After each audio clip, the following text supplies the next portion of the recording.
Friends, welcome to DD family. இன்றைக்கி நம்ம சேனலில் என்ன வீடியோ பார்க்க போகிறோன்னா, ரொம்ப டேஸ்டியான எல்லாத்துக்கும் ரொம்பவே பிடிச்ச ரெசிபி தான் பார்க்க போகிறோம். என்ன ரெசிபினா, நம்ம தேங்காய் பாலில் செய்கிற பாயாசம் தான் பார்க்க போகிறோம். வாங்க எப்படி செய்யலான்னு பார்க்கலாம்.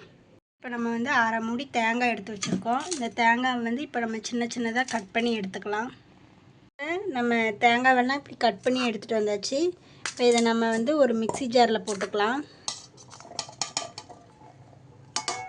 போட்டுட்டு இது கூட ஒரு 2 ஏலக்காய் போட்டுக்கலாம்.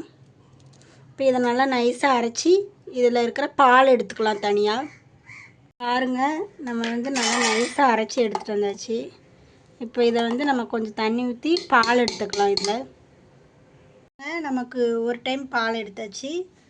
அடுத்து இதில் போட்டிருக்கோம். அது கூட இன்னும் கொஞ்சம் தண்ணி ஊற்றி இன்னும் ஒரு டைம் பால் எடுத்துக்கலாம். பாருங்கள், தேங்காய் பால் இப்போ நம்ம எடுத்தாச்சு. பாருங்கள், ஒரு கிண்ணம் வந்திருக்கு நமக்கு. வாங்க அடுத்து எப்படி செய்யலான்னு பார்க்கலாம். அடுப்பு பற்ற வச்சு ஒரு பாத்திரம் வச்சாச்சு. பாத்திரம் நல்லா சூடாகட்டும். பாத்திரம் நல்லா சூடாகிட்டு இப்போ நம்ம ஒரு ஸ்பூன் நெய் ஊற்றிக்கலாம்.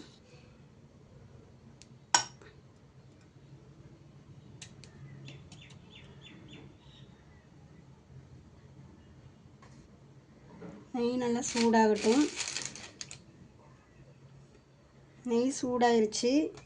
இப்போ நம்ம முந்திரி திராட்சை எடுத்து வச்சுருக்கோம். அது இதுக்குள்ளே போட்டு வறுத்துக்கலாம்.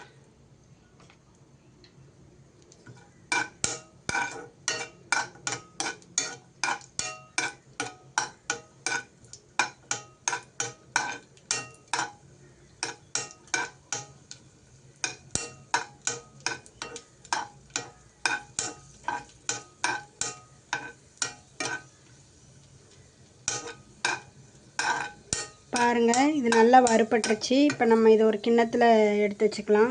முந்திரி திராட்சை எடுத்து வச்சாச்சு. இப்போ அதே பாத்திரத்தில் நம்ம சேமியா எடுத்து வச்சுருக்கோம். அதை போட்டு இதில் வறுத்துக்கலாம்.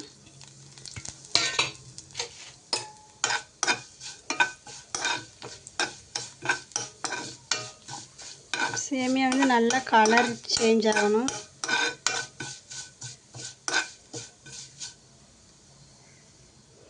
பாருங்கள், நல்லா இந்த அளவுக்கு கலர் மாறினோன்னே நம்ம இதில் ஒரு டம்ளர் தண்ணி ஊற்றிக்கலாம். நிறைய தண்ணி ஊற்றிடக்கூடாது. இந்த சேமியா வேகிற அளவுக்கு தான் நம்ம தண்ணி ஊற்றணும். வேகட்டும் இது. பாருங்கள், நமக்கு சேமியா நல்லா வெந்துருச்சு. நம்ம 100 கிராம் சீனி எடுத்து வச்சுருக்கோம். அதை இது கூட போட்டுக்கலாம்.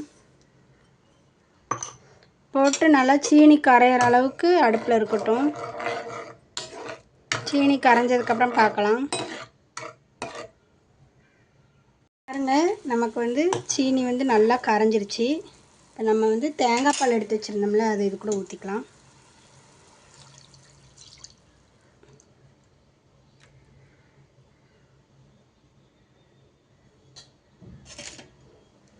இப்போ நம்ம தேங்காய் பால் ஊற்றிட்டு ரொம்ப நேரம் அடுப்பில் வைக்கக்கூடாது. ஒரு 2 நிமிஷம் தான் வைக்கணும் அடுப்பில்.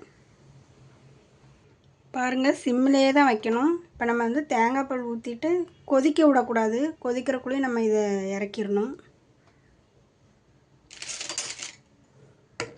பாருங்கள், இப்போ இந்த அளவுக்கு ரெடியானதுக்கப்புறம் நம்ம இந்த முந்திரி திராட்சை வறுத்து வச்சுருந்தோம்ல, அதை இது கூட போட்டுக்கலாம்.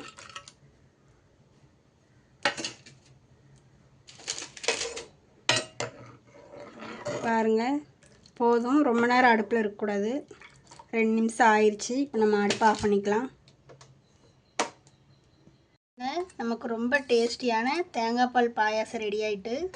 நீங்களும் இந்த மாதிரி உங்கள் வீட்டில் தேங்காய் இருந்துச்சுன்னா டக்குன்னு செஞ்சிடலாம். 10 நிமிஷத்தில் இந்த பாயாசம் செஞ்சு பார்த்துட்டு டேஸ்ட் எப்படி இருந்துச்சுன்னு சொல்லி கமெண்டில் சொல்லுங்கள். இந்த வீடியோ பிடிச்சிருந்துச்சுன்னா லைக் பண்ணுங்கள். பாய்.